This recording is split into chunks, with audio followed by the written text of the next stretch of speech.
Super 8 has been growing in popularity recently. It's kind of hit like a resurgence, whether it's being seen in wedding videos or corporate videos or just in personal films. Super 8 is making a comeback. And to me, I love it because not only is it just something beautiful and fun, but it's also different. But at the same time, it's honestly not that hard to use. If you're willing to make the commitment to the price and learning it, it's not hard to use, and you can create some amazing family films with a Super 8 camera. But there are a few questions when it comes to filming and editing Super 8 footage. So I'm gonna do two videos here. We're gonna split this up into two. We're gonna do one of filming in Super 8, my tips on that, and then editing in Super 8. So let's jump into it.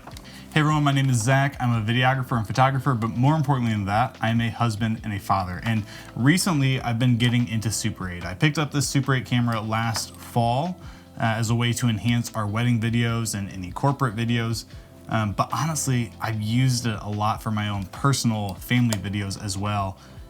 And I've just become obsessed with it. I take it with me on any trip that we take, any special event that I can film in Super 8, I try to film in Super 8, and it's just so fun. It's so different than digital film. There's just something so beautiful and pure about Super 8. I told a friend, we were looking at our Breckenridge footage, and I was like, honestly, like what I love about it is it just captures the pure joy and simplicity of the moments. It's so different than digital. And so I have been really loving shooting in Super 8. And there have been a few things that I've learned along the way that I think if you're someone who wants to get into Super 8, whether it be for corporate or weddings or just for family projects, I think there's a few things you should learn. And this is my camera. This is the Canon 310 XL. I love this camera. There's a few little things about it I don't love, but for the most part, it's a phenomenal camera. And there's so many options out there for Super 8 cameras. So I'm gonna assume that either you've already got a Super 8 or you know what you're gonna get, or you're gonna watch some other videos on people telling you what cameras to get. This is the camera I have, and so I'm gonna go off of my knowledge based on this camera.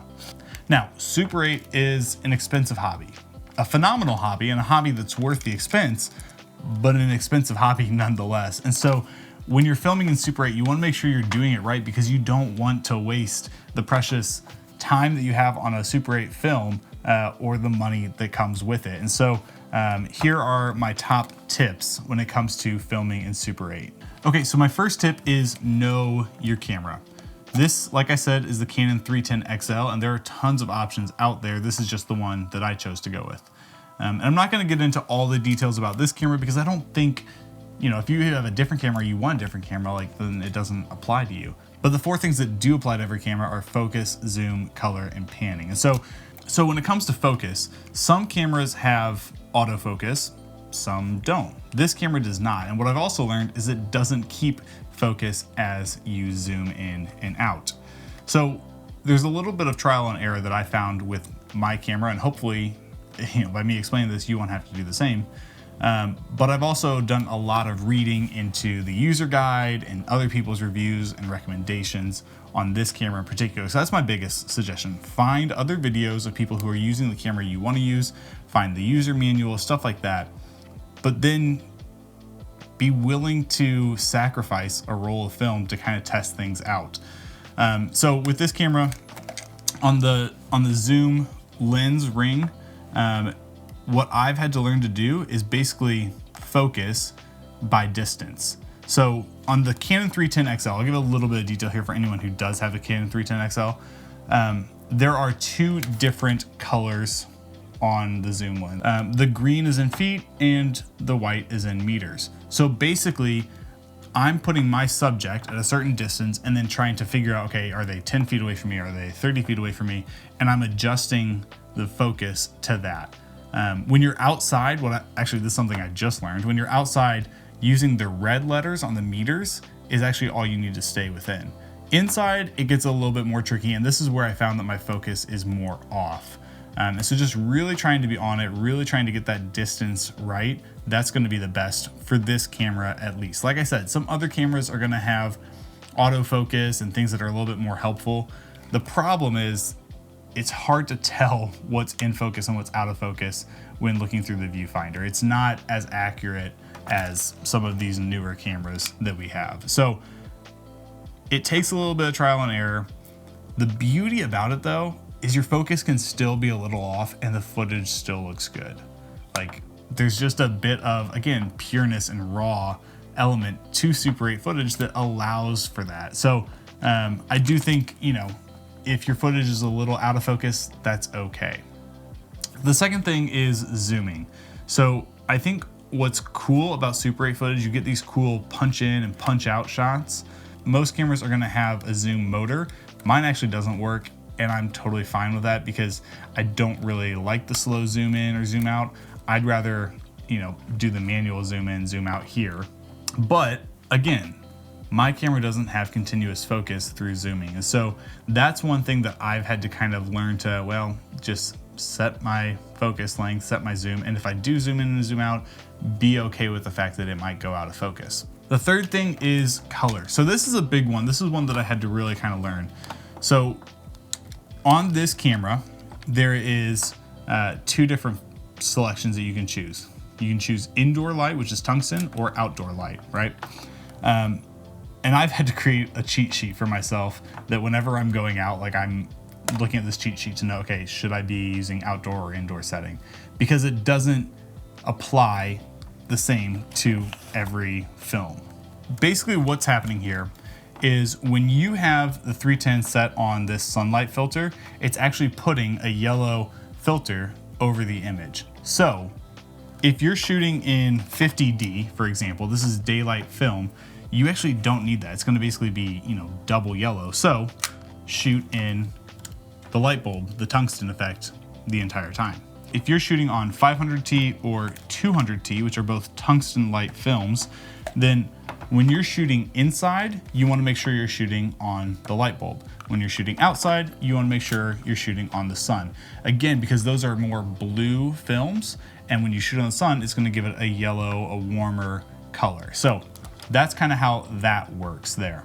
Now, the final thing I've learned when it comes to knowing your camera is understanding panning. So when I first picked this up, the first couple times I used it, I would do a lot of like, you know, panning, quick motions like this. The problem is this camera is 18 frames per second.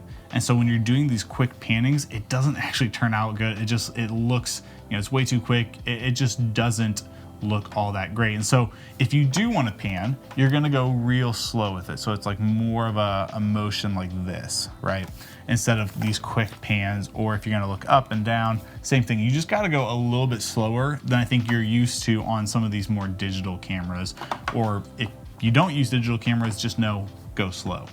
Bonus tip is I recommend filming segments in 5 to 8 seconds. That way you have enough footage, but you're not wasting footage. You're not getting these super short little clips. You're not gonna get super long clips. And obviously you can do that, you know, if a moment requires that, but for the majority, I'm keeping it between 5 to 8 seconds, and that allows me to get the perfect length clips that I need. Okay, so the next tip is actually know your film. So the camera is only one element of filming in Super 8. The film is a whole nother, and there's a couple of different options out there for film. I typically go with the Kodak Vision 3 film stock. It's reliable, it looks good. It's color negative film, and there's a bunch of differences that we can get into about it, but basically color negative film is when you get the film back like this, you're actually not going to be able to just pop this on a projector. Instead, you have to get it digitized. If you pop it on a projector, it's not gonna look right. There is film out there where you can just go straight to a projector after getting it processed, but this is not that. This is intended to get processed and scanned to digital. So the color negative film, what's nice about it is it's a lot friendlier to newbies. It's a lot more forgiving if you mess up things like the color or the exposure. So there's 3 different options from Kodak. There's the 50D, which all you need to understand is the number is your ISO. So that's how much light is being let in by the film. The letter is either gonna be D or T, D for daylight, T for tungsten. So a warmer color, versus a cooler color. So the 50D is great for those outside shots on a sunny day, whereas the 500T is going to be more preferred for indoor shots where it might be a little bit darker. And then there's also the 200T, and this is a good in between. I've found that if I don't know what film to use, I go with the 200T, and it, for the most part, does its job well. It's got enough ISO to still get some good shots in low light, but it's also not got too much ISO that when you're outside, it's completely blown out. And then the nice part is, depending upon how you have your film processed and scanned, you should be able to fix some of this stuff in post. So it just boils down to knowing the film, knowing what you're going to be shooting, and what film to use. The nice thing is you can actually, pop this film out midway through the roll, and it's not going to damage your film at all. It's not going to completely ruin it. You will have a little bit of a film burn in that like 1 or 2 seconds where you remove it from the camera.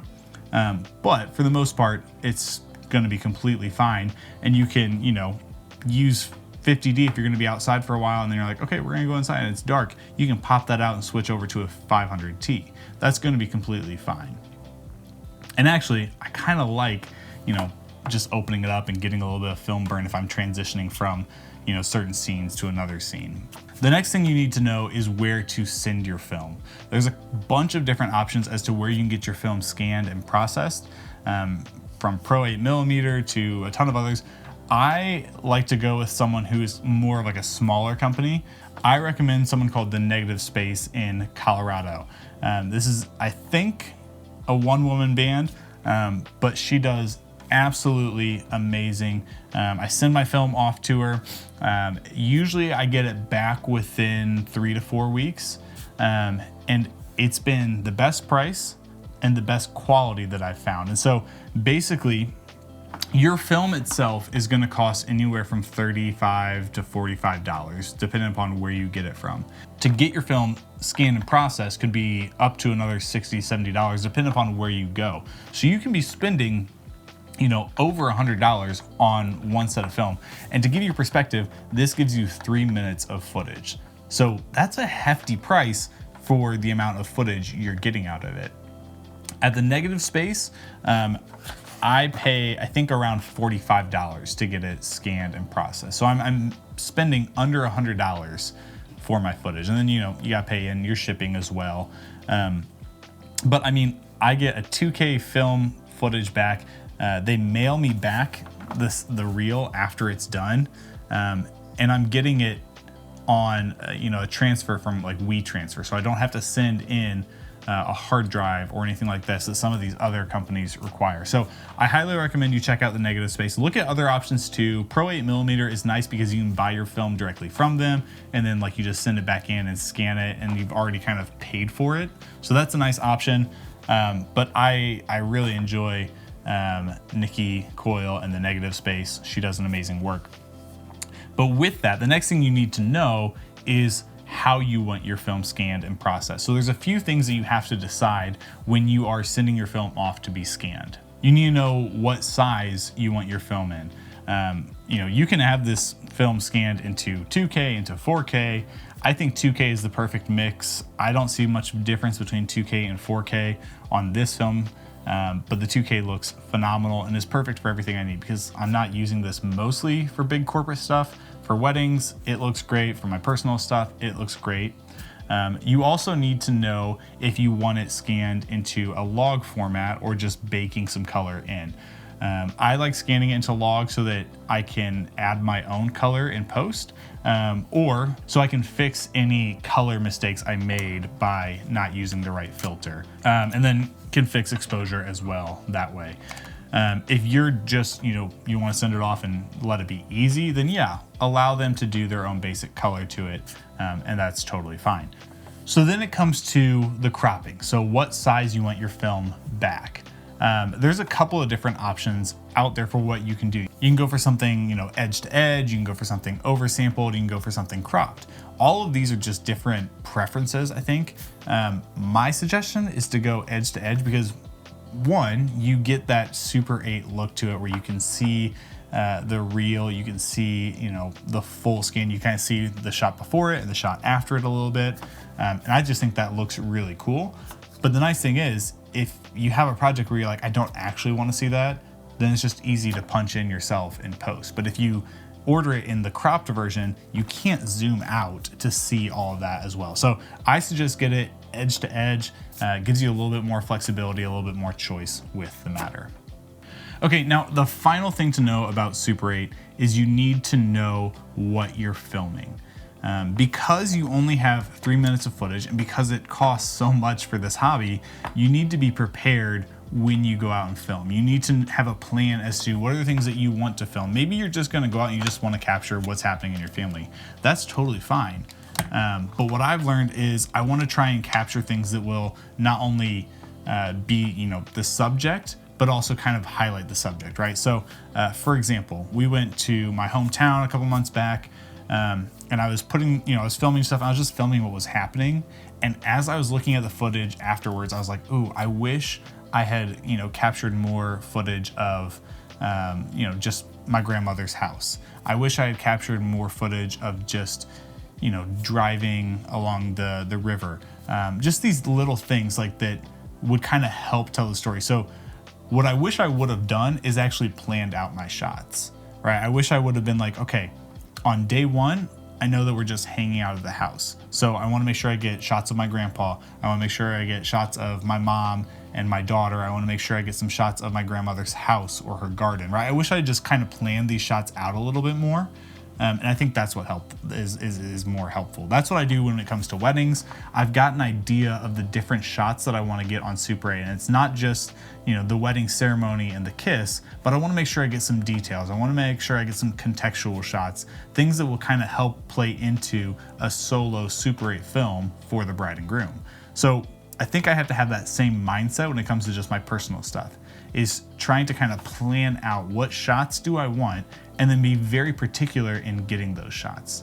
The next thing you need to be aware of is know your surroundings. So I've had multiple times where I'm filming a subject and someone who is not supposed to be in the shot walks into the shot. And that's more so I'm just unaware of what's going on around me. And I think that's the key. You need to be aware of what's happening, because what you're filming is you only have so much space and so much time on your film. And if you're not aware, you can end up getting a ton of shots that you don't want and you won't use. So be aware of what's happening around you. Be aware of who might walk into your shot, how your shot might change, or how your subject may act in the shot. If you have a subject and there's something specific you want them to do, make sure you clearly articulate that to them so that you can get the shot you need without having to do it multiple times and then just ending up with a ton of unusable footage. And then finally, like I've kind of already mentioned this before, use your time sparingly. You only have about 3 minutes of footage, and so be aware of that. Like I said, I recommend shooting between 5 to 8 seconds depending upon what's happening. There will be times where I'll shoot more. For example, if it's like the bride and groom's first look on a wedding day, or when they're walking out the aisle after the kiss, right? I'll shoot for longer on those certain things. And there will be things that I shoot for shorter, right? If I'm going around to each table at the reception and I want to get shots of each table, I might only shoot for 2 to 3 seconds because that's not as necessary, but it'll be a nice quick pace sort of shot. So just be aware of your timing, be aware of how much time you do have left. Most Super 8 cameras have the ability to kind of see how much space you have left on a roll, and that can give you a good idea of where you're at, what shots you may need to cut out, or shots you could add in to your film. So being aware of your time is super important. So those are all my tips for shooting in Super 8. I will have another video coming up on how to edit in Super 8, and I'll walk you through my process in editing my last Super 8 film, which was our trip to Alton. It was kind of like a memorial to my grandmother. So keep an eye out for that. But yeah, if you have any questions, please let me know. Super 8 is just this super fun, creative art form, and I think there's so much beauty to it. And I personally want to see more films. Like, I want to see families get, you know, into the world of Super 8 because our parents did, our grandparents did, right? Like, if it was easy for them to get access to, it should be easy for us to get access to as well. And it's just so beautiful. So hope you enjoyed this video. If you liked it, please do give us a thumbs up, subscribe if you're not already, and I'll catch you in the next video.